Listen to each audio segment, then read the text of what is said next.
योगी जी ने एक बयान दिया कि कैराना और मुजफ्फरनगर में जो गर्मी है वो हम शांत कर देंगे, मई जून में वहाँ पर शिमला बना देंगे। कहीं ना कहीं ये नाहिद हसन को टारगेट कर कर ये बयान दिया है, कैराना के लोगों को टारगेट किया है, जो कहीं ना कहीं ऐसी चीज़ों में बयान। जी देखिए, एक इतने गरिमा के पद पर होते हुए ऐसे बयान देना, ऐसी टिप्पणियां करना मेरे हिसाब से अशोभनीय है।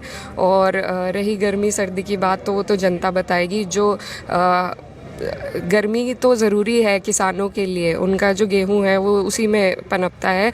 और क्योंकि योगी जी को तो समझ ही नहीं है और ना ही उन्हें परवाह है किसानों की, तो इसीलिए ऐसी बात कह रहे हैं। चौधरी कहते हैं पश्चिम उत्तर प्रदेश के लोगों के खून में ही गर्मी है, ये गर्मी, ये खून कैसे शांत हो गए, खून कैसे बदला जाएगा? बिल्कुल सही बात है। और क्योंकि बाबा जी को इतनी ठंड चाहिए, तो उनको पहाड़ों पे भेज देंगे इंशाल्लाह 10 तारीख के बाद। धन्यवाद।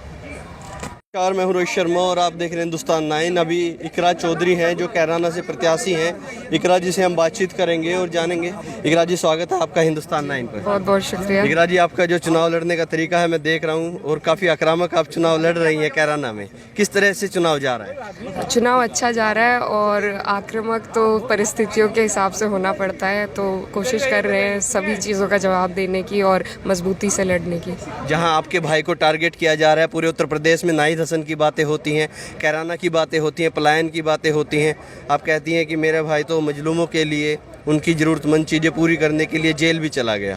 और उत्तर प्रदेश में कहीं ना कहीं योगी जी हो या कोई भी भाजपा का नेता हो, वो नाहिद हसन को टारगेट ले रहे हैं, आजम खान को टारगेट ले रहे हैं। वो इसलिए कर रहे हैं क्योंकि पहली बात तो उनके पास, उन्होंने काम नहीं किया है। काम किया होता तो काम की बात करते। अब उन्हें प्रोपेगेंडे ही बनाने हैं, वो कोशिश कर रहे हैं। और रही बात मेरे भाई की, तो क्योंकि 2017 में भाजपा यहाँ कैराना की सीट से भारी मतों से हारी थी, उसके बाद 2018 का जो उपचुनाव हुआ था वो हारी थी, तो हार बर्दाश्त नहीं हुई और तभी से मेरे भाई को टारगेट कर रखा है। उनका कैरेक्टर असैसिनेशन कर रखा है और सभी केसेस पॉलिटिकली मोटिवेटेड है। जाट वोटर में कैसा असर नज़र आ रहा है आपको? क्योंकि एक शामली का वीडियो वायरल हुआ और उस वीडियो वायरल होने के बाद कहीं ना कहीं जाट और मुस्लिम में एक थोड़ी सी दरार बनती दिखी।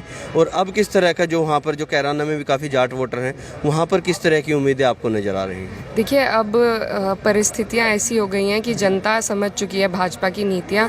और जो उनका जो एक्टिव IT सेल है, जो इस तरह की वीडियो बना के वायरल कर रहे हैं, उसका भी जनता को सही पता चल चुका है। और जनता इन बहकावों में अब नहीं आएगी।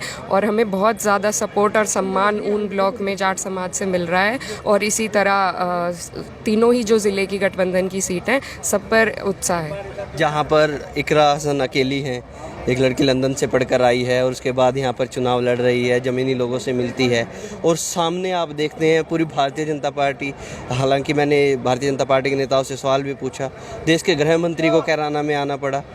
क्या लग रहा है, किस तरह की कॉन्फिडेंस तो ऐसी चीज़ों से आता होगा कि सामने इतने बड़े बड़े नेता हैं जो इकरा हसन को हराने के लिए तैयार खड़े हैं? जी बिल्कुल, कॉन्फिडेंस जनता के बीच में रहने से आता है, उनका काम करने से आता है। और हम लगातार जनता के बीच बने रहते हैं। जो इनके भाजपा के नेता हैं वो एब्सेंट हैं ग्राउंड पर, सिर्फ IT सेल में एक्टिव हैं, तो उसका जनता में प्रभाव दिख रहा है। और आप इसी बात से अंदाज़ा लगा सकते हैं कि गृह मंत्री जी तक को कैराना आना पड़ा, ऐसी सीट पे जिसका कैंडिडेट भी प्रचार में नहीं है। तो आप खुद ही समझ सकते हैं कि कितना उनमें डर और बौखलाहट है यहाँ कैराना सीट की हार से। इकरा जी, नॉमिनेशन आपने भी किया है, चुनाव नाहिद जी के नाम पर लड़ा जाएगा या इकरा हसन के नाम पर लड़ा जाएगा? मैं अपना निर्दलीय जो मेरा नॉमिनेशन था वापस ले चुकी हूँ। नाहिद हसन कैंडिडेट थे और उन्हीं के लिए मैं प्रचार कर रही हूँ और वही चुनाव लड़ रहे हैं समाजवादी से। धन्यवाद इकरा जी। देखिएगा, इकरा हसन से हम बातचीत कर रहे थे और अभी उन्होंने बखूबी बातचीत की और बताया हमें।